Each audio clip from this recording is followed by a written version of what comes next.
Persaingan antara tiga bakal calon presiden Anies Baswedan, Ganjar Pranowo, dan Prabowo Subianto semakin ketat. Sejumlah lembaga survei pun ramai merilis hasil elektabilitas terkait bakal capres tersebut. Salah satunya adalah Saiful Mujani Research and Consulting. SMRC merilis hasil survei terbarunya yang disiarkan secara virtual pada Rabu 23 Agustus 2023. Survei tersebut dilaksanakan secara nasional pada 31 Juli sampai 11 Agustus 2023. SMRC melakukan survei terhadap 3.710 responden di seluruh provinsi di Indonesia. Survei tersebut disampaikan oleh Direktur Riset SMRC Denny Irvani. Dari hasil survei simulasi pilihan tertutup 3 nama baca pres, nama Ganjar Pranowo unggul di posisi pertama. Ganjar menduduki posisi pertama dengan elektabilitas sebesar 35,9%. Sementara Prabowo di posisi kedua dengan jarak tak jauh dari Ganjar. Prabowo mendapatkan elektabilitas 33,6%, sementara Anies mendapatkan 20,4%. Sedangkan yang belum menentukan pilihan terhadap bakal capres terdapat 10,1%.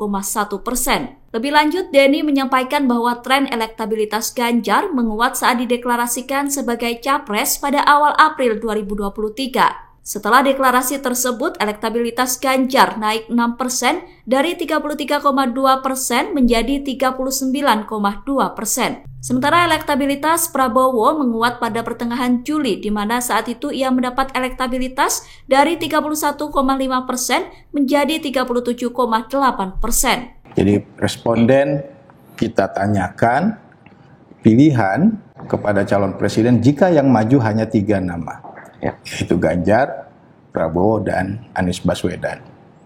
Nah, jika 3 nama ini yang maju sebagai calon presiden dan pemilihan diadakan ketika survei, Ganjar mendapat 35,9%, ya. Kemudian Prabowo Subianto 33,6%, Anies 20,4%, dan yang belum tahu ada 10,1%. Lagi-lagi Mas Aidiman, ini juga selisihnya sangat ketat antara Ganjar dan Prabowo. Selisihnya hanya 2,3%, gitu ya. Di bawah margin of error. Di bawah selisih 2 kali margin of error yang kita butuhkan untuk bisa menyimpulkan secara meyakinkan apakah memang unggul atau tidak. Tetapi keduanya kita bisa yakin unggul secara meyakinkan atas Anies Baswedan. Ya, 20,4%. Nah, ini trennya. Kemudian kita lihat juga bagaimana fluktuasi, bagaimana dinamika dukungan kepada ketiga calon. Kalau 2 tahun yang lalu pada Mei 2021 Pak Prabowo yang warna kuning itu berada di atas 34,1%, lalu Ganjar nomor 2, Anies nomor 3. Sekarang posisinya itu Ganjar di atas, lalu Prabowo dengan jarak yang sangat ketat, dan Anies nomor 3. Sempat Anies misalnya berada di atas Prabowo sedikit gitu ya, walaupun tidak besar, 28,1% banding 26,1% pada survei Desember. Bahkan selisih 2% juga pada survei, ya 2 kali survei di bulan Desember itu sangat ketat, ya. Tapi masuk pada 2023, Anies dan Prabowo itu sudah berpisah kira-kira.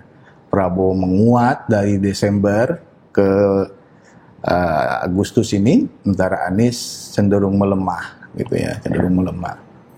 Nah, Ganjar fluktuasi, sebagaimana top of mind tadi, di sini juga terlihat.